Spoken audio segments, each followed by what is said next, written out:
Yo, what's up YouTube? So today I'm just going to be explaining how to trade gold using the iCC method on this time frame over here. This is the, I'll show you, go to the H1. What do you see on the H1? Well, you observe that on the H1, above this level of above this high over here, price made a sharp continuation to the upside. So above that zone, price is showing us that it's likely to continue buying, of course. Now, what do you want to see price do? I want to see price come above this zone, okay? All I have to do right now is simply set a limit. Not even a limit. I want to see price come above this zone so that I can take my entries for buys. And I'll be taking my entries with the first TP. I can hold it all the way to the top so that price can make a new higher high, okay? Because above that zone, price has been telling me that, hey, Kevin, above this zone, I'm willing to take the price higher. Why is this zone important? If you observe previously, if you guys can observe, we had, this was a higher high, okay? Sorry, a lower high, and then this was a lower low. What did price do? Price came and took out the higher high, so anything above this zone was good for buys, okay? Anything above that zone was good for buys, so that was the indication move. And then after some time, price started to push lower, but we never had, this was the previous low, okay? And then we had a higher high over here, okay? So anything above this zone, price is telling you, hey, and if you go above this zone, I'm willing to support you for buys. There are buyers above that zone. So what's that zone? That zone is 4217, okay? So anything about 4217, you are buying. So you can put a line here so that you guys can see. Anything above 4217, price is buying. Price is bullish. As simple as that. Where am I taking bullish momentum here? Well, because I understand that price is likely to have a continuation move to the upside, but I have to be very, very patient. I have to wait for price to give me an indication that it wants to go above, okay? And price has already done that. Price came above the zone. If you observe over here, price came above the zone the first time. It gave me an indication that it wants to go higher, made a corrective move, then went all the way up. So again, the second time, price came and then pushed all the way to the downside. This was a corrective move because above this zone over here, this was a level of support, level of resistance, sorry. So price broke through this zone, but it's already given us an indication that it wants to buy, okay? So that means if price comes back above this zone, I'll buy until we reach this area, okay? And then if price manages to break above this area, then we shall have a continuation move to the upside. As simple as that. That's how you trade iCC, my friends. You don't have to complicate stuff. You just have to follow what the market is giving you. For people who want to trade iCC on the low time frame, I wouldn't recommend it a lot because there's lots of noise on the low time frame. But just so you know, we want to see price come above this zone, okay? We want to see price, because it has already given us an indication on the high time frame, we want to see price come above that area. I won't trade gold alone. There are so many other pairs. There's SP 500. If you go to the H1, because the H1 is the time frame that I love the most, we see that above this area, okay, so as a level of resistance, okay. So above this area, above this high, price is willing to buy, okay. And above this area, we bought all the way up to this area over, because after we bought all until we had a level of what? A level of resistance, okay. So that means anything above that zone is good for buys.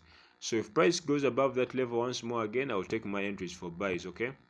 As simple as that. You don't have to complicate the charts with many things. As I've told you, it's all about indication. So if price is pushing up, this is your low, and then afterwards price comes, it gives you an indication that, hey, I want to push higher, okay? All you're waiting for is for price to push, make a pullback. People can call it a pullback, but in most of the cases it's just a liquidity grab. And then we come above, let me first show you. And then as long as price comes above this area, okay, then we can take our entries for what? Entries for buys. So let's say we have a shift in structure. Let's say price instead shift structure, break this low above this low, okay, the previous higher low, price breaks it. That's an indication, okay. What are you waiting for? You're waiting for a correction, because price won't just simply continue going down all the way down. There will be an indication and a corrective move, okay. So what does that mean? That means that after price goes above, we can have price sell all the way to the bottom. Our entries will be after price comes underneath this same zone the second time, okay. And the first TP will be where price left off before the level of support before price had that massive push to the upside. As simple as that. So what are we expecting here on let me first move for the drawings. Same thing is happening here on S&P 500. Price is making higher lows, okay. This is a higher low, and then we have another higher low over here. So if price is able to break any of these higher lows, then you can have an indication that price wants to do what? That price wants to sell. But an indication is not enough. We want to see a corrective move. We want to see price grabbing liquidity, and then afterwards we shall have a continuation once price comes underneath that zone the second time. As simple as that. You can go on the H4 if you guys want to trade and see the market more clearly. You can go to the H4 and you see that price has been actually pushing higher for the past couple of days. But if you observe above this area, price has shown you that it's willing to buy above. Once price goes above that area, we're willing to take price all the way up to this area of resistance. So above this area, we're willing to take price all the way to that area of resistance. As simple as that. That's what you are waiting for. That's what you are waiting for. That's where the patience comes in, okay. Most people actually, what I also used to do in the past, and this happens to almost many new traders, is that you try to chase price, okay. The mistake that I usually made was that I tried to chase price. Once I saw that price was underneath another zone here, for instance, if you observe above this area, we are buying, okay. So I would try to always, once price goes underneath this level, it's like, price, I could miss out all this big move, let me start selling. No, don't stress yourself. Find high probability setups. Once you have to wait until price comes above this zone, okay, and then you shall take your entries to take price where it faced the next area of what? Resistance, which was just over here. So you shall put your take profit at that area. That is like a 1 to almost a 1 to 2 if you have a strong confluence, okay. And what are we starting to observe? Also, we are starting to observe that price is making higher highs, okay. So this was the first zone that we had. That was the first area of support, okay. And then afterwards, price made a new area of support, which gave us the continuation move, okay.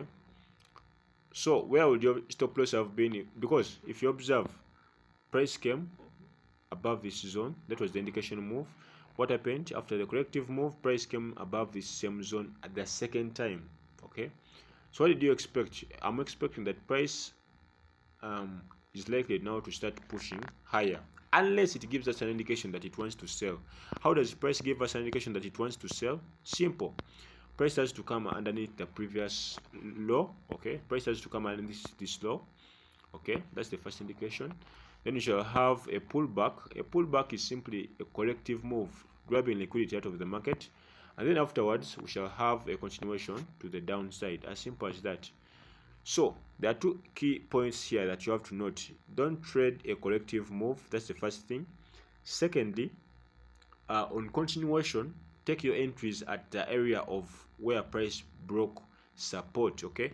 You don't want to take your entries in the middle of nowhere, okay. You want to take your entries where price breaks support, okay. So if you observe here at this area here, we said whenever price was above this area, we are good for sales, okay.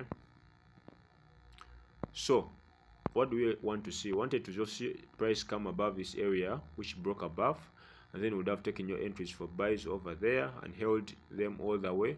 Where could your stop loss be? Stop loss can always be underneath this zone. The S&P and 500 is not so clear. I wouldn't trade it a lot because it's not so clear. It's not so clear. But that's it for our pair here, and we shall simply just be waiting to see what price gives us. But on the daily, price is actually on the daily. Let me explain on the daily because price is cleaner here. So on the daily time frame, what do you observe? This was a level of support. Price actually had this was a higher high. Okay, price came above this higher high, so anything above this higher high is good for buys. And what did you observe? Price first gave you an indication that above this zone, it came and pushed all the way up. What happened? That was the indication. After some time, price broke and went all the way down to this to test this area of support that we had previously in the market. Then most people will be like, but why don't you hold this trade until why don't you hold this trade throughout all these pips? Depends on the time frame you're using, but if you're using the daily time frame, you have to wait until price comes above this level of support. That will be a high probability entry, and then you can hold until price reaches the next area of resistance, which is above there. Okay, because previously it has been doing the same thing. That means that also in the next coming future it can do the same thing. And yeah, that's it for S&P 500. I shall explain one more pair. We have BTC here. So BTC has been quite phenomenal. It has been quite bearish. Let me just show you. BTC has been quite bullish.